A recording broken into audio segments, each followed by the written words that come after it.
High guys, good morning, welcome to our channel আর new blog. তো কালকে দিনটা আমি ব্লগ করতে পারিনি আর সৌভিকও পারিনি, কারণ হচ্ছে পরশু দিন অ্যানিভার্সারি থেকে ফিরলাম হচ্ছে একটা।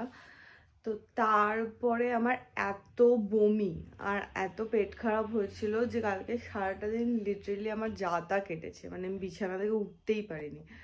আর পরশু রাতে যে কতবার 5-6 বার বমি করেছি, তারপর শরীরও এত দুর্বল ছিল, আমাকে দেখে এখনো আশা করি বুঝতে পারছো।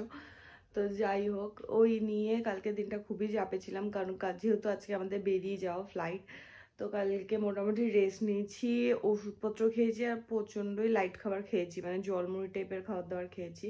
তো আজকে একটু বেটার আছি, এরকম না যে পুরোটা ঠিক হয়ে গেছি, বাট তাও একটু সাবধানে থাকতে হবে আজকে, কারণ আমাদের ফ্লাইট হচ্ছে রাতে 9:30।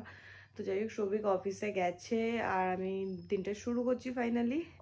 এই যে খাটের অবস্থা, এখন এগুলো সব গুছিয়ে মোটামুটি কালকে রাত্রিবেলা যখন একটু একটু ঠিকঠাক লাগছিল তখনই ট্রলি ফলিগুলো আমি গুছিয়েছি, বাট সব হয়নি, কিছু কিছু বাকি আছে, ওগুলো একটু শর্ট করে গোছাতে হবে। তো যাই হোক, দেখা যাক কতদূর কি পারি, শরীর পারমিট করে। কালকে শরীর খারাপ ছিল বলে তো সৌভিক ব্রেড খেতে দেয়নি, তো আজকে দুটো ব্রেড বার করেছি। আর এখানে আমি সমস্ত কিছু ক্যাপসিকাম মানে বেল পেপার সমস্ত কিছু দিয়ে একটা অমলেট বানাবো। তো আমার ব্রেকফাস্ট রেডি। আমার রোজ সকালবেলায় ব্রেড অমলেট খাওয়ার কি যে বাজে অভ্যাস রয়েছে, আমার একদিনও যদি না খাই না আমার একদম ভালো লাগে না। ভাতের ছেড়ে আমার মনে হয় এখন এটা আমার কমফোর্ট ফুড হয়ে গেছে। বাজে হচ্ছে 5:30, এই আমার কাজকর্ম শেষ হলো। তো আমি ভাবলাম একেবারে আমি রেডি হইনি, কারণ আবার নাহলে দুবার করে চেঞ্জ করতে হবে। আর যা ঠান্ডা, মোটামুটি 3-4টা তো চাপিয়েই রাখতে হচ্ছে। কিন্তু এর মধ্যে একটা ব্যাড নিউজ হচ্ছে, আমাদের ফ্লাইট ছিল 9:20, তো ফ্লাইট ডিলে হয়ে মেসেজ এলো যে 10:35 ফ্লাইট ছাড়বে, মানে প্রায় 1 ঘন্টার ওপরে লেট। আমি কালকে সৌভিককে এটাই বলছিলাম যে এখানে যে পরিমাণ কুয়াশা, যে পরিমাণ মানে ভিজিবিলিটি একদম নেই, তো ফ্লাইট ডিলে হতে পারে। তো সেটাই হলো, এইমাত্র মেসেজ এলো যে 10:35 ছাড়বে। তো কি করবো কোনো আইডিয়া নেই, মানে বাড়ি পৌঁছাতে পৌঁছাতে প্রায় 2:30-3টা তো বেজেই যাবে কনফার্ম। 7:40 বাজে বাড়ি ফিরলাম। এখানে একজনের তো অবস্থা খারাপ, আর আমিও মোটামুটি সারাদিন শুধু একটা ব্রেড পকোড়া খেয়ে রয়েছি। তো আমি খেয়ে নি, তোকে আর খেতে হবে না। না না, আমি খাবো না, তাহলে বাড়ি পৌঁছাতেই পারবো না। হ্যাঁ, আর প্লেনে তো ওই খাবার দেবে, প্লেনে তো ডাল চাবল দেয়, ওটা ঠিক আছে। ওটার থেকে এই মাংসটা বেটার ছিল ভাই। না, আমি এটা আর খেলে বমি করে দেবো, আমার শরীর ভালো লাগছে না, পারবো না। পথ্য মাংস তো ভাল লাগেনি তাই জন্য, সেটা বল না। আরে ওই জন্য নয়, আমার খুব ঠিক আছে ঠিক আছে, লাথি টাথি মারছে। এই ঝোলটা আমার কয়েক বছরের শখ ছিল খাওয়ার, সাদা। আজকে তোর কপালেই ছিল এসে মাংস ভাত। ঝোলটাতে কোনো গুঁড়ো মশলা পড়েনি, নুন ছাড়া। মাত্র নুনটাই গুঁড়ো পড়েছে, হলুদটাও আমি কাঁচা হলুদ ঘষে দিয়েছি। ভালো করেছিস। এবার আমাদের আস্তে আস্তে ক্যাবও বুক করতে হবে, কারণ দিল্লির যা রাস্তার যা জ্যাম, অলরেডি 8টা বাজে, এবার আস্তে আস্তে বেরোতে হবে। জ্যাম পাবো না আমরা খুব একটা, কারণ গুরগাঁও থেকে দিল্লি ঢোকার মুখেই যাইও, গুরগাঁওতেই প্রচুর জ্যাম পাবো। হ্যাঁ, তো আস্তে আস্তে বেরোবো আমরা। ফাইনালি আবার কলকাতা, ফাইনালি না মানে এবারের মতো আবার।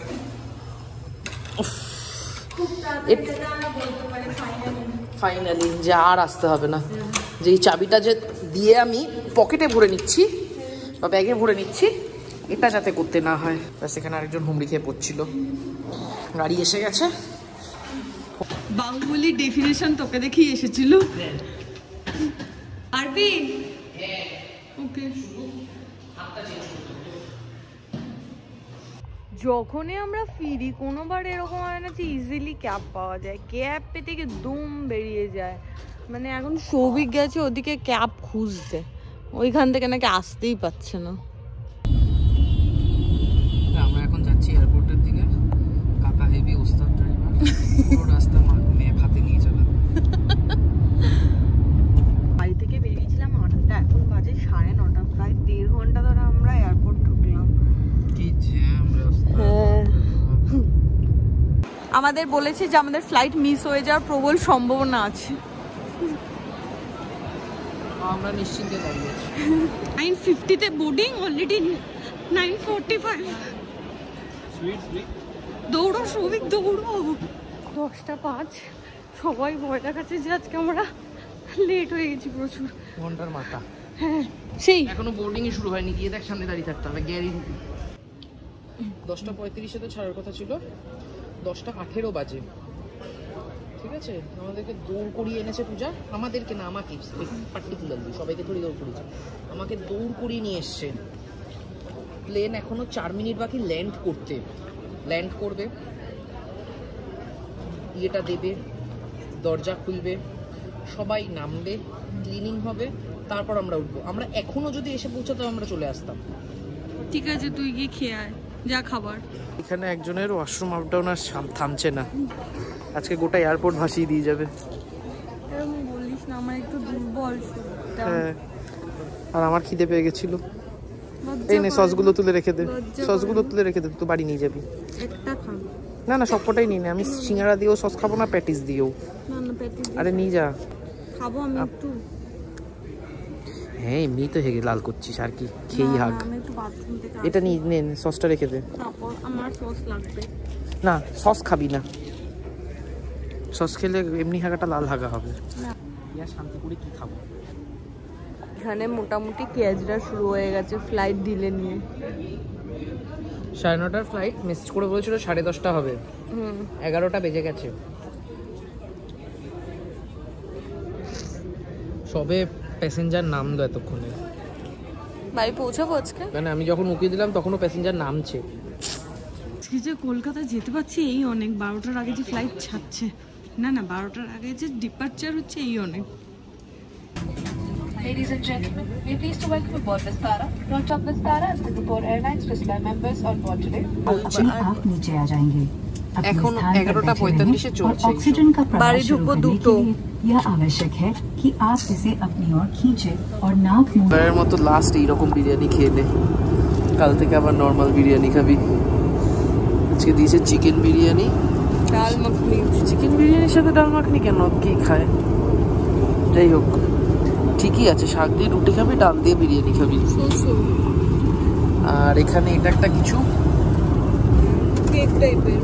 হ্যাঁ, আর ওই ব্রেড বাটার। কেমন খেতে? বাজে হচ্ছে 2:05। ফার্স্ট টাইম এত লেট করে, মানে দিল্লি বা কলকাতা কোনোদিনই এত লেট করে যাইনি। আমি গেছি, এত আমি গেছি যেবার আমি 10:30টায় টিকিট কেটে গেছিলাম। ও বাবা, আমার 10:30 টিকিটই আমি 10:30টায় কেটেছি, আমার ছিল 1:30টার সময়। আমার শরীরও একদম ভালো লাগছে না। আমাদের আগে আমাদের ব্যাগ চলে এসেছে।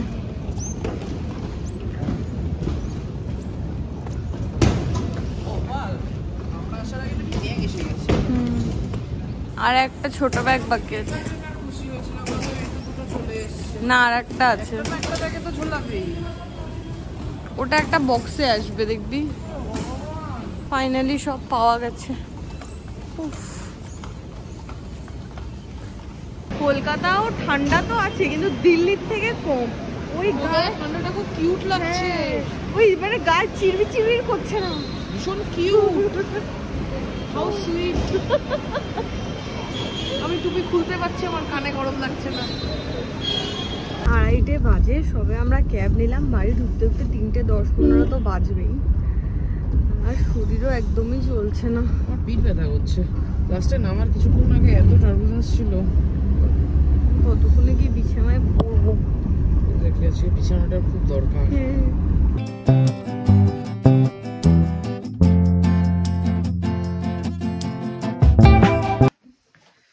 তিনটে 23:24 হবে।